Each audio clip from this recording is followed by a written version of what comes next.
नमस्कार, मैं दुलारे अंसारी और आप देख रहे हैं वीआईपी न्यूज़। देश में एक तरफ मोदी है, एक तरफ राहुल गांधी है और एक तरफ अरविंद केजरीवाल है। खैर, अरविंद केजरीवाल जेल में है और संजय सिंह जेल से बाहर है। लोकसभा का 543 सीटों पर चुनाव है और 543 में जीत के लिए 272 सीटों की ज़रूरत है। बीजेपी कांग्रेस आमने सामने है। एक तरफ यूपीए का गठबंधन है और एक तरफ इंडिया अलायंस है। इंडिया अलायंस में भी 24 दल के आसपास है और यूपीए में भी 26 दल के आसपास है। दोनों दलों का अपना अपना दावा है, दोनों दलों का अपना अपना चीज़ें हैं। दोनों दल अपनी अपनी दावेदारी ठोकने से पीछे नहीं हट रहे हैं। खैर, छत्तीसगढ़ में 11 सीटों पर चुनाव है और पूरे देश में 543 सीटों पर चुनाव है। देखना अहम हो जाता है कि कौन जीतेगा, कौन हारेगा। इस बार देश को नया प्रधानमंत्री मिलेगा या पुराना प्रधानमंत्री मिलेगा जो 2014 से चलते आ रहे हैं। हमारे साथ इस बार चर्चा करने के लिए कांग्रेस से हमारे साथ शुभम दुबे जी आ गए हैं। आम आदमी पार्टी से हमारे साथ सूरज उपाध्याय जी, आम आदमी पार्टी से हमारे साथ झा जी हैं और हमारे साथ मनीष पंजवानी जी है बीजेपी से। हमारे साथ चर्चा करने के लिए सारे लोग मौजूद हैं। मैं सीधा सवाल कांग्रेस से पहले पूछता हूं, आप बार बार अपने मैनिफेस्टो में शिक्षा, स्वास्थ्य, चिकित्सा सब रखते हैं, फिर भी हार जाते हैं। देखिए, आपने एक बात कही और वो बात को मैं थोड़ा सा सही करना चाहूँगा कि एक तरफ राहुल गांधी है, एक तरफ केजरीवाल है, एक तरफ मोदी है। कोई नहीं है। एक तरफ न्याय है, एक तरफ अन्याय है। एक तरफ संविधान है, एक तरफ असंवैधानिक चीज़ें हैं। एक तरफ देश का विकास है और एक तरफ देश का विनाश है। तो मोदी और राहुल गांधी केजरीवाल का चुनाव नहीं है। ये चुनाव भारत में लोकतंत्र ख़त्म हो चुका है, उसका चुनाव है। और आपने कहा कि आप मैनिफेस्टो बनाते हैं, आप नहीं जीते, तो मैं आपको सीधा सवाल का जवाब देना चाहता हूँ कि जब मैनिफेस्टो बनता है तो इस उम्मीद से बनता है कि सरकारें आएंगी। 2 बार भारतीय जनता पार्टी, मैं साफ पूछ रहा हूँ, आप चुनाव जीतेंगे कि हारेंगे? आप मैनिफेस्टो पे आपने हर बार 2014 में भी बोला, शिक्षा की बात की, 2019 में भी शिक्षा की बात की और 2024 में भी शिक्षा की बात करें। आप ही के नेता आपको छोड़ के जा रहे हैं। भड़काने का काम भारतीय जनता पार्टी शायद पूरे विश्व में सबसे अच्छा करती है। भड़का करके, कम्युनल दंगे करा करके, तुष्टीकरण की राजनीति करके वो 2 बार सत्ता में आई, लेकिन इस बार जनता जान चुकी है, उनका चेहरा उजागर हो चुका है। इस बार 100% जो 400 पार है, 400 सीट पे पहले लड़े भारतीय जनता पार्टी, उसके बाद बड़े बड़े दावे ठोके। हम इस पर सरकार बना रहे हैं, कांग्रेस सरकार बना रही है और इस जो लोकतांत्रिक हत्या कर रही है विपक्ष नेताओं को डाल करके, ये इमरजेंसी की बात कर रहे हैं। आज जो इमरजेंसी लगा है उसको 100 साल तक के भारत की जनता याद रखेगी। आपने इमरजेंसी लगा दिया देश में। अब आप मंदिर पे चुनाव लड़ेंगे, भगवान राम पे चुनाव लड़ेंगे, भगवान शंकर पे चुनाव लड़ेंगे, काशी मथुरा पे चुनाव लड़ेंगे। आप IIT पे चुनाव नहीं लड़ेंगे, आप IIM पे चुनाव नहीं लड़ेंगे। मैं पूछ रहा हूँ, मैं विकास की बात कर रहा हूँ, मैं विकास का ही पूछ रहा हूँ। मैं पूछ रहा हूँ, आप मथुरा काशी पे करेंगे या IIM पे करेंगे या IIT पे करेंगे या एम्स पे करेंगे? आपका चुनाव मुद्दा क्या है? सिर्फ भगवान भगवान भगवान, और भगवान में कांग्रेस बार बार कह रही है कि कम्युनल दंगे करा रहे। क्या है आपका? सबसे पहले तो देशवासियों को आज भारतीय जनता पार्टी का स्थापना दिवस है, 44वां स्थापना दिवस है, उसकी बहुत बहुत शुभकामनाएं, बहुत बहुत बधाई। और दूसरी बात, भाई साहब ने जैसे बोला, इन लोग को, कांग्रेस वालों को भगवान के ऊपर भरोसा नहीं है। राहुल गांधी को भारत माता कोई बोलता है तो उनको चिढ़ लगती है। भारत में पैदा हुआ है, भारत में किया है, बोलते भारत माता की जय मत बोलो। राम मंदिर से विरोध है, राम मंदिर का कहाँ सुन लिया आपने कि भारत माता की जय मत? वीडियो है हमारे पास। क्या है भारत माता बोलते हैं? समझाओ उनको। क्या है बोलते? देखिए, भारत माता क्या है, उनको भारत माता से चिढ़ क्यों है? अभी यात्रा निकाल रहे हैं तो भारत माता की जय राहुल गांधी भी बोले हैं, हमारे पास वो भी वीडियो है। वो उन्हीं का विरोध करते हैं, उन्हीं को कुछ बोलते हैं, तो उनको ये नहीं पता है कि मैं क्या बोल रहा हूँ। रही बात राम मंदिर की, तो राम मंदिर जो बना है वो देश के लिए बना है और हम लोग भाग्य नसीब वाले हैं कि मोदी है तभी बना है, नहीं तो इनकी सरकार में नहीं बनता। इनकी सरकार में सिर्फ मस्जिद बनती और कुछ नहीं बनता। मस्जिद से तकलीफ है? नहीं, मस्जिद हमें तकलीफ नहीं है, उन्हें हिंदुओं से तकलीफ है। हिंदू होके बोलते हैं हमको हिंदुओं से तकलीफ है, हमको तो हमारे लिए सब बराबर है। देखिए, बड़ा तकलीफ बता रहे हैं। इधर आम आदमी पार्टी भी है। देखिए, आपके अरविंद केजरीवाल जी को गिरफ्तार कर लिया गया। कहा जा रहा है कि देश में लोकतंत्र खत्म हो गया है। इनके पास शिक्षा का बात है, इनके पास भगवान राम मंदिर को लेकर के बात, साथ है, फिर भी पूछ रहा हूँ, साथ है, साथ है, साथ है। एक मिनट चुप हो जाइए, आप चुप हो जाइए। साथ है फिर भी पूछ ले रहा हूँ कि क्या इनका मैनिफेस्टो आपने पढ़ा? देखिए, मैनिफेस्टो सभी पार्टियों का आता है। आपने 2023 के चुनाव में देखा होगा, अचानक से एक नया शब्द आया, मोदी की गारंटी। लेकिन आप उसके पीछे जाएंगे ना तो अरविंद केजरीवाल की गारंटी दिल्ली में चलती थी, जिसको कॉपी करने का काम मोदी जी ने किया। अब जेल से सरकार चलाएंगे। मोदी जी 2014 में प्रधानमंत्री बने, उनको 10 साल समझने में लग गया कि पीएम एक्सीलेंसी स्कूल बनाने चाहिए। ये देश के हालात हैं और देश में निगेटिव नैरेटिव सेट करने का काम मोदी जी ने किया है। आपको मैं बताना चाहूंगा, वर्ल्ड की बिगेस्ट डेमोक्रेसी इंडिया को बोला जाता है। डेमोक्रेसी पे स्टडी करने वाली, सर्वे करने वाली डेनमार्क 14 मार्च को रिपोर्ट प्रस्तुत करती है। 0 से 10 नंबर पर 8वें नंबर पर इलेक्टोरल ऑटोक्रेसी पे भारत को रखा गया है। तो क्या वहां भी आम आदमी पार्टी के लोग थे जो सर्वे में थे? क्या वहां कांग्रेस के लोग थे या अन्य दल के लोग थे? भारत में लोकतंत्र को जिस तरीके से खत्म किया जा रहा है, आप पिछले 10 सालों में एक भाजपाई का नाम बता दो जिसके ऊपर ईडी का छापा पड़ा हो। एक ऐसा नेता बता दो जिसके ऊपर देख भैया तो बहुत शानदार तरीके से बातों को रखे। भाजपा गलत काम नहीं करती। हेमंत बिस्व शर्मा तो मौसा के लड़के हैं, छगन भुजबल चाचा के लड़के हैं। उसके बाद जितने भारतीय जनता पार्टी जो घोटालेबाज बोलती थी, अजीत पवार इनके बड़े दादा है। ये सब कौन है? ये सब चोर नहीं है तो कौन है? चोर चोर चिखने वाली पार्टी खड़े होकर के ये बोल रही है कि कोई चोर नहीं है भारतीय जनता पार्टी में जो आता है। चिंतामणि महाराज पर केस चलाने वाली तो भारतीय जनता पार्टी थी छत्तीसगढ़ में। ये जवाब दे दीजिए, एक तरफ आप चिंतामणि पे केस चलाते हैं और एक तरफ चिंतामणि महाराज को टिकट भी दे देते हैं, तो क्या कांग्रेस से आए हुए लोगों का सबसे पहले स्वागत है बीजेपी में? नहीं, मेरा सवाल कंप्लीट हो जाने दीजिए। मैंने मेरा पहले सवाल कंप्लीट हो जाने दीजिए, बीच में मत बोलिए। आज जो नहीं सुमन जी, जो कांग्रेस से आ रहे हैं सबसे पहले स्वागत उनका है, और जो सालों से बीजेपी में मर के बीजेपी को यहाँ तक लाए, क्या उनकी कोई इज्जत नहीं है? नहीं, भाजपा सबका स्वागत करती है। अगर भाजपा में कल राहुल गांधी भी आ जाएगा उसका भी सम्मान है। हम उसको भी क्या पूछो, प्रधानमंत्री बना देंगे? क्या पूछो, प्रधानमंत्री बना देंगे? पहले प्रधानमंत्री बना देंगे। पहले वो घर के पहले घर के प्रधानमंत्री बने। ऊपर होकर लिखने नहीं आता तो कहाँ से प्रधानमंत्री? पार्टी निर्णय करती है इस चीज में कि किसको प्रधानमंत्री बनाना है। जिसमें काबिलियत होगी वो प्रधानमंत्री बनेगा। यहाँ पर ऐसा नहीं है। आप काबिलियत तो दिखाइए राहुल गांधी की। काबिलियत काबिलियत पे सब बनते हैं।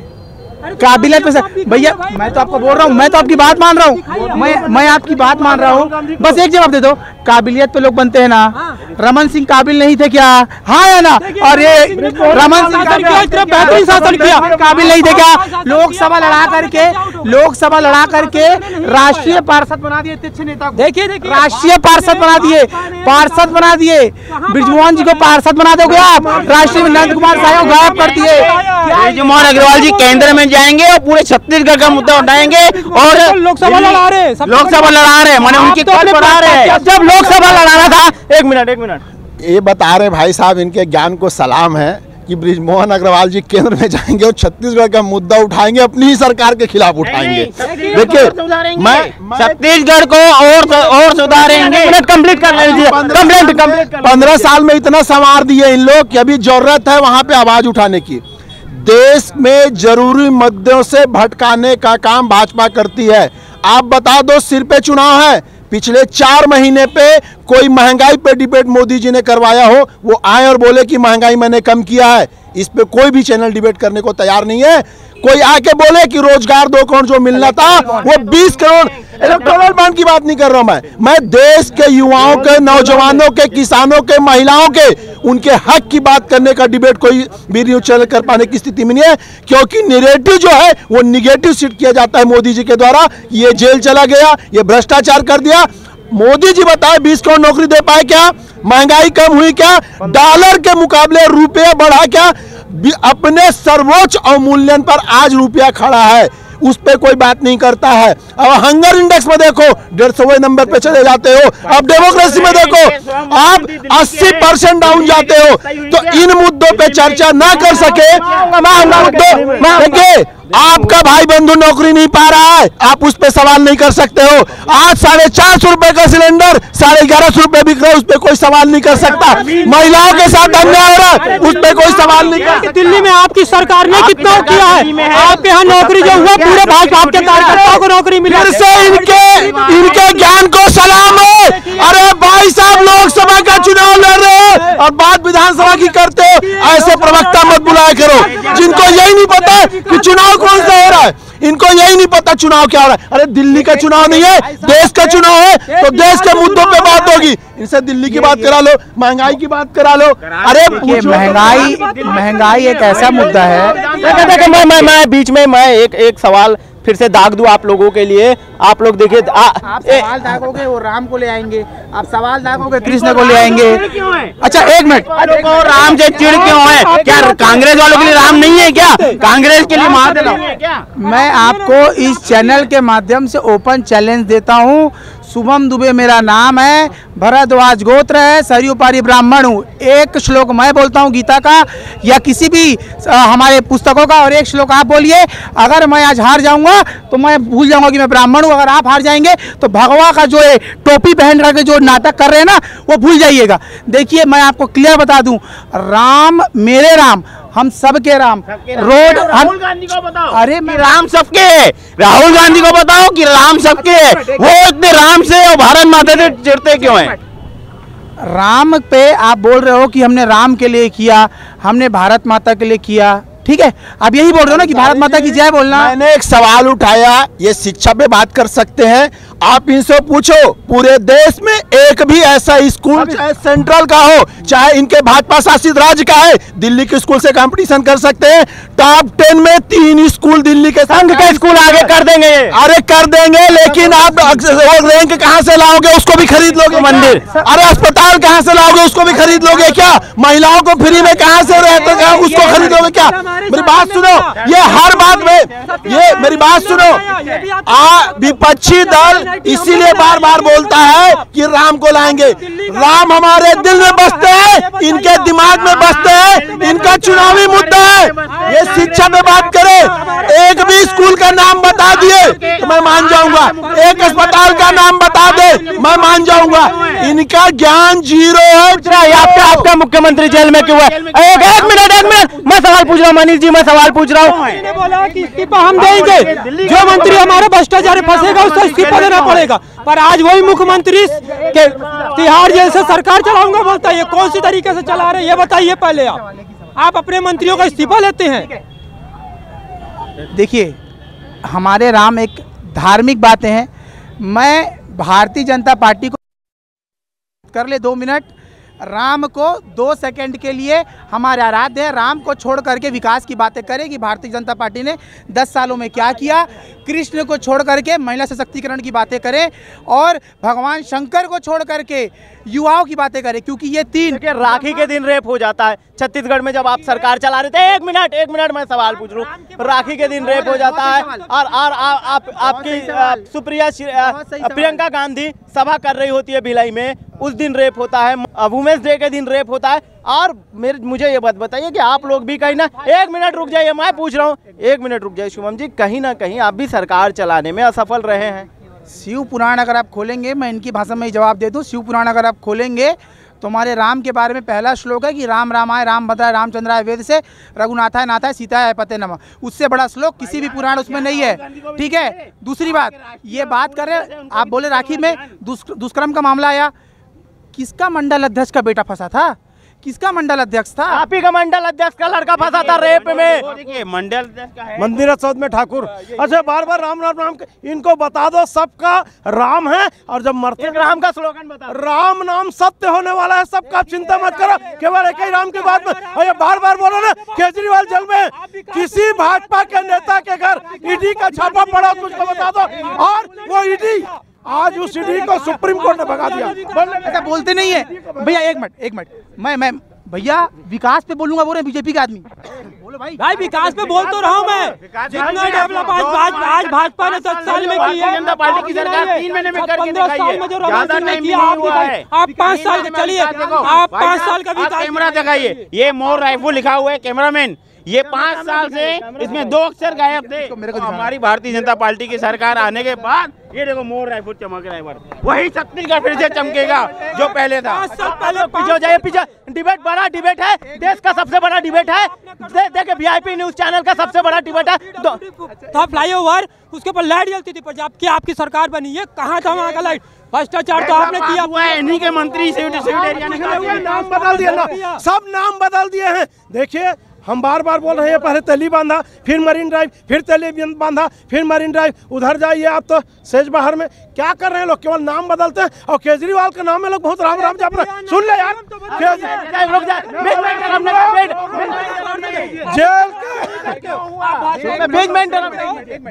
शुभम भैया इनका हमको बोलने दीजिए। जेल के ताले टूटेंगे, हमारे नेता छूटेंगे। देखिए, बीजेपी भ्रष्टाचार के खिलाफ बहुत बोलती है और महाराष्ट्र और कई जगहों पे भ्रष्टाचारियों को अपने पाले में ले आती है। इसका क्या जवाब देंगे? जवाब ये देंगे, क्या देंगे? देखो, मोदी के ऊपर सबको जनता का भरोसा है। और अभी की इसी चुनाव में 400 पार मोदी जी जीत रहे हैं और छत्तीसगढ़ से 11 की 11 सीट जीत रहे हैं। ये वादे से कह रहे हैं और ऐतिहासिक जीत से जीत रहे हैं। जनता जनार्दन है, जनता जनार्दन है और जनता का प्यार मिल रहा है, जनता का साथ मिल रहा है और जनता को बोल रही खुश नसीब है जो हमें ऐसे प्रधानमंत्री मिले हैं जो देश को चला रहे हैं। मनमोहन की सरकार थी, क्या किए थे? मनमोहन की सरकार में क्या हुआ था? 2008 में जब पूरा देश मंदी से गुजर रहा था, जब 92 देश मंदी से गुजर रहे थे, तब सिर्फ भारत देश को बचाने वाले मनमोहन सिंह थे। आप लोग एक बात बताइए, आपने विश्व स्तर पे अपनी परिचय बना ली, विश्व स्तर पे अपनी पहचान बना ली, पर आपको नहीं लगता है क्या धीरे धीरे आपने एक बार नारा चलाया था 2014 में कांग्रेस मुक्त भारत, अब लगता है कि आपको नारा चलाना पड़ेगा कि बीजेपी मुक्त भारत, बीजेपी मुक्त कांग्रेस, एक मिनट बीजेपी मुक्त कांग्रेस मुक्त बीजेपी चलाना पड़ेगा? क्योंकि आज भी देखेंगे तो 1 लाख लोगों के आसपास लोग बीजेपी में शामिल हो रहे हैं। छत्तीसगढ़ में भी देखेंगे तो आम आदमी पार्टी से क्यों? क्योंकि ईडी भेज देते आप, सीबीआई भेज देते आप, आईटी भेज देते आप। नहीं, ईडी हमने नहीं भेजते और ईडी हमारी है भी नहीं, ईडी हमारी भी नहीं। ईडी जिनके ऊपर रहता है कार्रवाई करती है। कार्यकर्ता क्या उनके ऊपर सीबीआई जांच कर रही है? वो अपने खुद के नेता से नाराज है। आज देखिए अचलेश्वर चंद्र शुक्ला प्रवेश किए, उन्होंने खड़े होकर वहाँ क्या बोला? चंद्रशेखर शुक्ला उन्होंने क्या बोला? गोबर चोर। मंच में खड़े होकर गोबर चोर बोला उन्होंने। क्यों बोला? क्योंकि उनको मालूम था गोबर चोर है वो करके। तो भैया जब आपका ही प्रत्याशी आप बोलते, मेरे को इतना मजा आता है बीजेपी वालों को धोने में।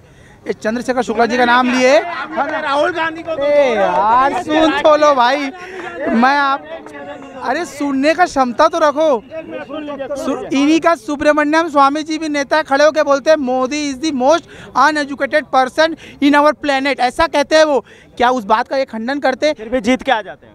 जीत के आने से क्या होता है? अगर किसी को डराओगे, धमकाओगे, व्यापारियों को डराओगे, युवाओं को नौकरी नहीं दोगे, सिर्फ बिगाड़ोगे।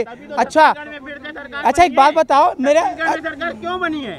आप ये बताओ। यही के व्यापारी 18 से लेकर 23 तक बहुत परेशान थे। 2018 से 2023 तक यहीं के व्यापारी, यहीं की हमारी माताएं बहुत परेशान थी। और अभी देखिए सरकार हट गई, उसको याद नहीं रख रहे हैं। अभी जीत गए 3 महीने में। भूपेश बघेल को बोलते थे कर्जा ले रहे हैं। 3 महीने में 13,000 करोड़ कर्जा लेके 1,000 रुपया हमारी माँ बहन को दे करके लोग वोट को खरीदने की कोशिश कर रहे हैं। मैं फिर बोल रहा हूँ कि मोदी सरकार जिस दिन हटेगा, चंदा की बात कर रहे हैं। भाजपा गोबर घोटाला नहीं करती है, कर्जा लेगी पर गोबर घोटाला नहीं करेगी, दारू घोटाला नहीं करेगी। इन्होंने दारू का रेट बढ़ा देंगे, आबकारी में दारू का रेट बढ़ा देंगे। एक मिनट राम राम जपना पराया माल अपना। देखिए राम जपना पराया माल अपना, बड़ा आरोप कर रहे हैं। मैं बता रहा हूँ, इलेक्टोरल बॉन्ड अभी आया, उसमें एक कंपनी है अलासा क्या करती है? बीफ एक्सपोर्ट करती है। उससे भी 2 करोड़ चंदा लेने का काम भारतीय जनता पार्टी ने किया। और दूसरा बात, ये हमको क्या बोलते थे? मुद्दे आप जनता तक क्यों नहीं लेके जाते? ये पूरा मुद्दा देश को क्यों नहीं बताते?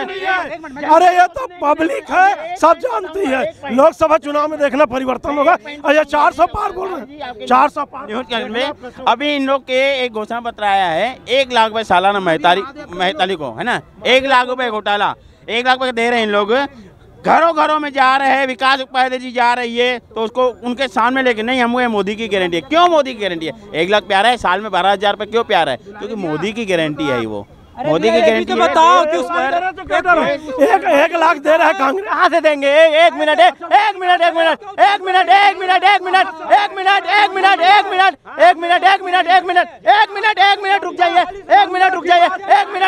रुक जाइए, मैं आ रहा हूँ, मैं रुक जाइए, ऐसे नहीं हो पाएगा डिबेट, बड़ा डिबेट है, ऐसे नहीं हो पाएगा, रुक जाइए, लास्ट के 4 मिनट बचे। मैं सूरज उपाध्याय जी, आंकड़े के बड़े जानकार हैं आप, आंकड़े के बहुत माहिर खिलाड़ी हैं आप, जब भी देखो आप आंकड़े प्रस्तुत करते हैं, एक बार मेरा आंकड़ा प्रस्तुत कर दीजिए। बीजेपी के सारे नेताओं का कहना है 1 लाख रुपए कहाँ से देंगे, देश में इतना पैसा है ही नहीं। मेरा भी एक छोटा सा मासूम सा सवाल है, 15 लाख कहाँ से देने वाले थे? बोलते चुनावी जुमला था, मतलब ये भी जुमला। तो फिर गारंटी किस बात की है? लोग ये पूछ रहे हैं कि 2 करोड़ नौकरी देने वाले, तो पैसा कहाँ से आने वाला था? नहीं मिला आज तक। मैं ये बोल रहा हूँ, देश का चुनाव देश के लोगों का होता है और देश के लोगों का भला किस में है? उसका भला शिक्षा स्वास्थ्य में है, नौकरी में है, नारी की सुरक्षा में है, महंगाई कम करने में है। इन मुद्दों पे भाजपा का एक भी व्यक्ति बात करने के लिए तैयार नहीं। मोदी की गारंटी। एक मिनट रुक जाइए, मुझे कंप्लीट करने दीजिए, कंप्लीट कर लेने दीजिए, कंप्लीट। एक मिनट इतना पूछना चाह रहा हूँ, फिर से वही मेरा सवाल है कि 2014 में जो मोदी जी बोले थे वो अलग थे, तो उनकी गारंटी नहीं थी, जुबान थी कि बद जुबान थी? जुबान थी भी कि नहीं थी? उनमें से एक भी वादा पूरा नहीं हुआ। वो कौन से मोदी जी थे, इनसे थोड़ा पूछना। एक मिनट बता दीजिए वो कौन? मैं पूछ रहा हूँ। नीरव मोदी हो सकता है, नीरव मोदी बोल रहे हैं, ये नीरव मोदी हो सकता है। आते साथ जब इसी केजरीवाल ने बोला था कि मैं किसी भ्रष्टाचारी को नहीं छोड़ूंगा, आज उन्हीं भ्रष्टाचारियों को क्यों नहीं अंदर किया? मुख्यमंत्री जेल में दारू घोटाले में। सुप्रीम कोर्ट का ऑर्डर पढ़ो, ईडी को अधिकार है। एक मिनट रुक जाइए, एक मिनट, ऐसा डिबेट नहीं हो पाएगा। बीच में ना बोले। हाँ, इनका 400 सीट तो नहीं आ रहा है, आते आपको कैसे पता? बता रहा हूँ ना मैं आपको। नहीं, रुक जाइए, 1 मिनट रुक जाइए मनीष जी, 1 मिनट। मैं आपको बता रहा हूँ, भारतीय जनता पार्टी आखिरी में क्या करेगी। मोदी जी खुद टोपी पहनेंगे और धनुष बाण लेंगे और बीजेपी का निकाल करके बाण और बोलेंगे मई राम हूँ 11वां, और ये पूजा भी करेंगे कल की आ गए बोले अवतार में। ऐसे लोग हैं इन लोग। राम से इनको चिड़ क्यों है? इन्हीं के कांग्रेस के राहुल गांधी, कांग्रेस गांधी, प्रियंका गांधी को राम भगवान से चिढ़ते क्यों है? मुझे ये नहीं पता है। मैं पूछ रहा हूँ, रहते राम क्या है, पर राम। मैं बताऊं राम से चिढ़ क्यों है?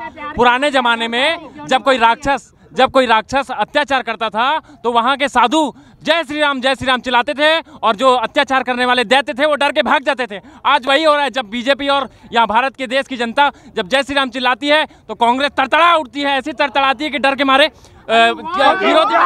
हिंदू नहीं है, राहुल गांधी के खून में हिंदुत्व नहीं है। अंसारी जी, मोदी की गारंटी 2024 में चालू हुई, 2014 की जो गारंटी थी वो कौन से मोदी जी? ये जवाब दे दीजिए। आप भी बीच में बोलना है। बात महंगाई की जब आती है, मोदी कौन से थे? 2 करोड़ नौकरी देने। मत बताओ मोदी कौन से थे वो बताओ। जो सुने, बरगलाने का काम मत करो, देश की जनता को बरगलाने का काम मत करो। 2014 2019 के मोदी जी कौन से थे? 1 मिनट, साफ सवाल का जवाब दे दीजिए। 2014 और 2019 के मोदी जी अलग है और 2024 के मोदी जी अलग है। यही मोदी जी है, और 10 साल में कहां से कहां हमारा भारत गया है। कौन से नंबर में आता है, अभी कौन से नंबर में आता है? हंगर इंडेक्स में 151 नंबर पे। कैसे लोग को बुलाते हैं यार? जानती है कि कौन मोदी है, क्या मोदी कर रहा है। वो ऐसा मोदी बात है। जब महंगाई की होती है, मैं 2011 में कंपनी ज्वाइन किया था, कंपनी का नाम नहीं लूंगा, किसी के भंग करना है। जब मैं 11,000 मेरी सैलरी थी, आज 10 साल बाद मेरी सैलरी स्लिप भी दिखा दूंगा, 40,000 रुपए सैलरी है। 40,000 सैलरी है। भाजपा की सरकार। आप बीच में मोदी बोल देते, अगले को नहीं बोलने दे रहे। आप महंगाई बढ़ गया, 1 अप्रैल से सब में महंगाई बढ़ गया, दारू में भी बढ़ गया, तेल में बढ़ गया। अरे ये भाई साहब 2011 में हाफ पैंट पहनते थे, मोदी जी आए तो फुल पैंट पहने। मैं इनको बताऊंगा कितने कर रहा है। मुझे लगता है कि केजरीवाल के पीछे सरनी हटा के दारू लगाना चाहिए। एक आखिरी सवाल, तीनों से 10-10 सेकंड। नहीं, बीच में इंटरप्ट नहीं करेंगे, ले जाएगा, बीच में इंटरप्ट नहीं करेंगे। एक आखिरी सवाल। नहीं, मनीष जी एक आखिरी सवाल। 1 मिनट, धैर्य रख लीजिए। 1 मिनट, एक आखिरी सवाल। समय समाप्त हो चुका है। करोड़ पे बांट रही है भाजपा, ले सकते हैं। हमारी भाजपा मतलब चाहे आप एमपी में देख लें चाहे छत्तीसगढ़ में देख लें, लाडली बहन योजना, यहाँ पे महतारी वंदन योजना, कभी किए ऐसे कांग्रेस नहीं किए ना। बहुत महिलाओं को नहीं मिला, इनके विजय शर्मा का वीडियो देखो। आखिर इलेक्टोरल बॉन्ड जैसे घोटाले पे कोई बात नहीं करने को नहीं 10 सेकंड में आपको दे रहा हूँ, मैं आपके तरफ आ रहा हूँ। मोदी जी ने 2014 में जब प्रधानमंत्री बने, देश के ऊपर 65 सालों में 55 लाख करोड़ का कर्जा था। इन 10 सालों में 85 लाख करोड़ का कर्जा लेने का काम मोदी जी ने किया है। ये देश का विकास किए हैं, ये बात करेंगे। 85,000 की बात कर रहे हैं। आज देश कहाँ से कहाँ पहुँचा। एक आखिरी सवाल मेरे को पूछ लेने दीजिए, समय समाप्त हो चुका है। मानीजिए 1 मिनट, आखिरी सवाल मेरे से पूछ लीजिए। 1 मिनट रुक जाइए, 1 मिनट। आज नए नए आए हैं आप बीजेपी में, थोड़ा सा धैर्य रखे। आखिरी सवाल मुझे ले लेने दीजिए। आखिरी सवाल मुझे ले लेने दीजिए। आपने बहुत चतुराई से, हाँ सभी से लूंगा मैं, बहुत चतुराई से इन्होंने, एकदम 10 सेकंड दूंगा, बिना लाग लेपेट के जवाब दीजिएगा। शराब में, दारू में आपने 10%, 20%, 30%, किसी ब्रांड में आपने 40% की वृद्धि कर दिया है। दारू दे रहे हैं, मिलावटी नहीं दे रहे, एजाडेबर वाला नहीं दे रहे हैं, सिर्फ पानी और कलर, चाय पत्ती मिला के। भारतीय जनता पार्टी वो काम नहीं की है। इसका उत्तर दे रहा हूँ, बिक जाएगा। ओरिजिनल मिला है, चाय पत्ती पानी वाला शराब नहीं मिला है। जो कोरोना काल में चाय पत्ती पानी टैक्स लगाया गया था, नहीं मिला है। उन टैक्स आप अब यही सवाल, उन टैक्स को हटा के उसके कारण बढ़ाया गया कि उनको आपने 1 मिनट, विष्णुदेव शाह टैक्स लगा दिया है, आपने विजय शर्मा टैक्स लगा दिया है। चीजों में टैक्स लगाया गया था, आज उन टैक्स को हटाया जा रहा है, इसलिए दारू के ऊपर टैक्स बढ़ाया गया है ना। उसमें से अरे भैया, आप मिलावट वाले शराब बेचते थे। एक साफ, मैं तो पीता, आप मिलावट वाले बेचते थे। मैं आपको बोल रहा हूँ, आप मिलावट वाले बेचते थे। 1 मिनट रुक जाइए, मैं सवाल पूछ रहा हूँ, लास्ट राउंड है। सुनो, ढेबर दारू आ गया था। हाँ, आप पी रहे थे ढेबर दारू? नहीं, हम नहीं पीते थे। जो हमें क्या करता है, आप पी रहे थे, बोलते थे भैया आप पी रहे थे, हम नहीं पीते। आप क्या करता, पीते थे, बोले भैया चाय पत्ती पानी पिला रहे हैं। अरे भैया मैं बता रहा हूँ, आप डिबेट नहीं करा रहे हो, मीम चला रहे हो। सुनो बता रहा हूँ मैं आपको, ये भैया बोल रहे हैं कि हम ओरिजिनल देते थे। अच्छा आप पेट्रोल का नहीं पूछे, वो ना बोल देते पेट्रोल तो मोदी जी खुद घर में बना रहे हैं ना, और सब चीज़ घर में हो रहा है, सब ओरिजिनल दे रहे हैं इन लोग। भगवान भी ओरिजिनल लेके आ गए ऊपर से, है ना। आशीर्वाद है ना, तो दारू क्यों बेच रहे हो? आशीर्वाद है तो फिर, अरे आशीर्वाद दारू क्यों बेच रहे हो? अरे दारू क्यों बेच रहे हो आप? अरे आप मेरे गलत बोल रहे हो ना, आप दारू क्यों बेच रहे हो? सीधा हम तो गंगा जल की दारू क्यों बेच रहे हो? राम को मानने वाले हो, राम को मानते हो ना आप। एक आखिरी सवाल, एक आखिरी, आपका टर्न हो गया। एक आखिरी सवाल, एक आखिरी, आपसे नहीं, अब इनसे। अरविंद केजरीवाल जेल से बाहर का, 1 मिनट रुक जाइए, 1 मिनट रुक जाइए। अरविंद केजरीवाल जेल से, आपके एक नेता संजय सिंह बाहर आ गए। गांधी कौन था? राहुल। 1 मिनट रुक जाइए, 1 मिनट रुक जाइए, 1 मिनट रुक जाइए। संजय सिंह, आपके संजय सिंह बाहर आ गए। अरविंद केजरीवाल का क्या स्टेटस है, देश जानना चाहिए। 1 मिनट रुक जाइए, 1 मिनट रुक जाइए। अरविंद केजरीवाल, 1 मिनट रुक जाइए। अरविंद केजरीवाल का क्या स्टेटस है, कब तक जेल से बाहर आएंगे? देखिए, देश तानाशाही की ओर अग्रसर। अरे संजय सिंह आ गया, संजय सिंह आ गया। हमारे आप पार्टी के लोग बोल रहे हैं कौन आया, शेर आया। और अब बता दे रहा हूँ, जेल के ताले टूटेंगे, केजरीवाल छूटेंगे और इनको बजाएंगे नरेंद्र मोदी। एक आदमी से वो है सूरज जी से लास्ट 10 सेकंड, एकदम लास्ट 10 सेकंड। केजरीवाल की पत्नी ना मुख्यमंत्री बन जाए, इसलिए बोल रहे हैं शेर आया। केजरीवाल जी चाहते हैं कि मेरे ही पार्टी मेरे ही कब्जे में रहे, कोई पार्टी में दूसरा ना है। हर मंत्रियों का नाम क्यों लिए? जो 2 मंत्री बचा रहे थे आप, वो दोनों मंत्री को तो फंसा रहे हो, और फिर वो 2 मंत्री और 2 मंत्रियों का नाम लेते हैं कि वो भी तो शामिल है। अरे भाई साहब, आप अंदर जा रहे हो, अरे उनको भी क्यों ले जा रहे हो? आप तो चोर, उनके साथ उनको भी चोर। बोल दीजिए। देखिए, मुझे तो ये समझ में नहीं आ रहा कि साथ में है कि विरोध में है। कभी बोलते हैं जेल चले गए, कभी बोलते हैं फंसा क्यों रहे हो। देश तानाशाही की ओर अग्रसर है। आप समझिए, लीकर केस पिछले 2 साल से चल रहा है। अगर आपने आरोप लगाया, ईडी ने केस दर्ज किया, और कितना समय चाहिए था आपको जांच के लिए? देश के सामने रखो कि इतने की रिकवरी है। आज तक आप मनी ट्रेल को इस्टेब्लिश नहीं कर पाए। आज तक आप, अगर देखिए, भ्रष्टाचार किसको बोलते हैं, कि अगर शासकीय रिकॉर्ड में राजस्व की वसूली कम हुई है आपके नियम के कारण, तो भ्रष्टाचार की श्रेणी में आता है। सीधा सी बात थी कि आबकारी नीति के एवज में कितना पैसा कम दिल्ली सरकार को प्राप्त हुआ? तो भ्रष्टाचार था। इवन सिर्फ और सिर्फ टेंडर बेचने में दिल्ली सरकार ने पैसा कमाया और जो पॉलिसी लाया उसमें भी पैसा कमाया। तो वो अगर स्टेब्लिश होता तो ऑन रिकॉर्ड पेपर है ना, जेल भेज देते, वो नहीं कर पाए। 100 करोड़ रुपए लिए, किसको दिए नहीं पता। एक ही बंदे के 6 बयान में अरविंद केजरीवाल का कहीं नाम नहीं आता, एक ही बंदे के 10 बयान में अरविंद केजरीवाल का कहीं नाम नहीं आता। अरविंद केजरीवाल जी जिस दिन कोर्ट में पेश हुए, उन्होंने बोला कि मुझे किस बिना पे अंदर किया, तो बोले शरद चंद्र रेड्डी ने बोला कि मैं अरविंद केजरीवाल से मिला था। बोले बात सही बोल रहा हूँ, 100 करोड़ रुपया भी दिया था, लेकिन वो पैसा मैं आगे अमित शाह और मोदी जी को पहुँचाया। तो क्या आप उनको गिरफ्तार करेंगे? ईडी के वकील SB राजू जी चुप हो गए। अगर आप सिर्फ बयान के आधार पर किसी को गिरफ्तार कर रहे हो, सिर्फ और सिर्फ तानाशाही है, दादागिरी है। मैं तो फिर से बोलता हूँ कि पूरे देश को ये ईडी, CBI, मोदी, भाजपा इतना बता दे कि वो पैसा जिनको पहुंचाया गया, जिसका आरोप लगा रहे, वो लोग कौन है, वो हवाला की पर्ची कहाँ है, वो पैसा किसने पाया, कहीं कुछ नहीं है। और मनीष सिसोदिया जी के केस में एकदम खत्म हो चुका है। मनीष सिसोदिया जी के केस में जब जमानत की सुनवाई चल रही थी, यही संजीव सिन्हा जी ने बोला था कि इसके मनी ट्रेल के सबूत कहाँ हैं, हवाला की पर्ची कहाँ है, और ईडी को उन्होंने सख्त दिया। आप लाइव ला पे जाइए, मेरी साइट नहीं है, सुप्रीम कोर्ट की साइट है, उस पर आप जाना और सुनना। उन्होंने ये बोला है कि आपका ये केस 2 मिनट ट्रायल में नहीं टिकेगा, गिर जाएगा।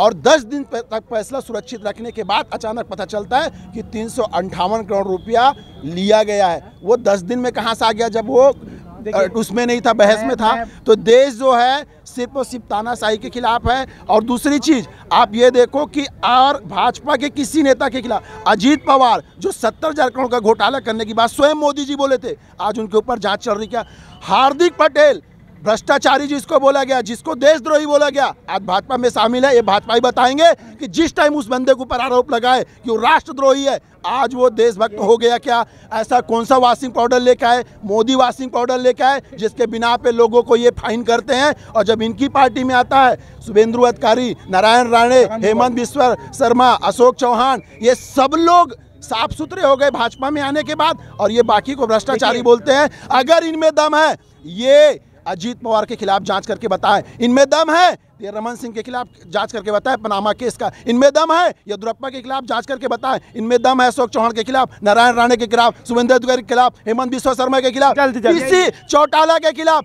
एक भी बंदे के खिलाफ जांच, जितने लोग के खिलाफ ईडी की जांच चल रही थी वो अंदर क्यों नहीं गए? आज आप भाजपा ज्वाइन कर लो, अगर आपके खिलाफ ईडी की जांच चल रही है, कल आपके सारे केस बंद हो जाएंगे। देखिए मैं एक मिनट क्योंकि वो तानाशाह के खिलाफ लड़ रहे हैं और देश के युवाओं की शिक्षा के लिए लड़ रहे हैं। देखिए मैं क्लियर बता दूं, चाहे वो नेशनल हेराल्ड का मामला हो, चाहे वो मोदी सरनेम के ओबीसी फैक्टर का मामला हो, भारतीय जनता पार्टी ने विपक्षी नेताओं को हरदम दबाने का काम किया और इनको फटका पड़ा। राहुल जी की संसद सदस्यता तुरंत रद्द कर दी 24 घंटे के अंदर, जो कि नियम 1 महीने का है। जब हाईकोर्ट में ट्रायल हुआ, क्या एक मिनट बीच में ना बोले, बीच में ना। मैं बता रहा हूँ, मैं निर्मा की तरह होऊंगा। मैं बता रहा हूँ आपको, एक क्लियर बता दूं, है ना, नेशनल हेराल्ड हो गए या ओबीसी की सरनेम के मुद्दे पर हो गए, ओबीसी के मुद्दे सरनेम विपक्षी नेताओं को दबाने का काम किया। बाद में सुप्रीम कोर्ट इनको झटका देती है और संसद बहाल होती है। ये पूरे विपक्ष नेताओं को खत्म कर रहे हैं। एक डेमोक्रेटिक अगर कोई देश है, एक डेमोक्रेटिक देश है, तो वहाँ विपक्ष की भूमिका बहुत बड़ी है। विपक्ष को खत्म करके कुछ नहीं कर सकते। तानाशाही की ओर आप 1 साल 10 साल, मैं बोलता हूँ 10 साल आप ना, मेरे राम तो खैर अजर अमर है, राम के नाम पर आप ना कई साल तक राज कर सकते हैं। लेकिन अगर जनता ना इतनी बेवकूफ़ नहीं, अगर ये पढ़े लिखे बच्चे खड़े ना यहाँ पर पढ़े ना, तो कोई ना सोच कर ही वोट देंगे। तो देख सकते हैं कि किस तरीके से बीजेपी एक तरफ है, कांग्रेस और आम आदमी पार्टी एक तरफ है। लोग कह रहे हैं कि अरविंद केजरीवाल जेल में है, तो बता दें कि क्यों जेल में है, और ये कह रहे हैं कि भ्रष्टाचार क्या है। तो आम आदमी नहीं हो गया, बाइट आपका खत्म हो गया, मेरा एंकर बाइट चल रहा है, आप बीच में नाटो का एंकर बाइट चल रहा है। तो कहना ये बहुत अहम हो जाता है कि कौन किसके पाले में है। बीजेपी एक तरफ है, कांग्रेस एक तरफ है। कांग्रेस बोल रही है कि बीजेपी भ्रष्टाचारी है, बीजेपी बोल रही है कांग्रेस भ्रष्टाचारी है। अजीत पवार पे केस होगा नहीं होगा, जांच होगी नहीं होगी, शुभेंदु अधिकारी पे जांच होगी नहीं होगी, बाकी अन्य दल के जो नेता ईडी के जाने के बाद उनके घर जब ईडी गई तो बीजेपी में आ गए। तो क्या बीजेपी ये बताएगी कि दोबारा ईडी उनके घर जाएगी या फिर किसी और के घर जाएगी, और जिसके घर जाएगी वो बीजेपी में कब आएगा, कैसे आएगा? तमाम सवाल है जो इस बार देश का मुद्दा बने हुए हैं, तमाम सवाल है जो इस बार देश जानना चाहता है। तमाम बड़े सवालों के जवाब देश सुनने के लिए राजी है। क्या अरविंद केजरीवाल जेल से बाहर आएंगे या अरविंद केजरीवाल लगातार जेल में इसी तरीके से बने रहेंगे? देखना दिलचस्प होगा कि इस लोकसभा चुनाव में अरविंद केजरीवाल बाहर होंगे या अंदर ही रहेंगे। तमाम बड़ी खबरों के लिए देखना ना भूलिए, देखने तमाम बड़ी खबरों के लिए देखना ना भूलिए VIP न्यूज़। मैं दुलारे अंसारी, देखते रहिए VIP न्यूज़।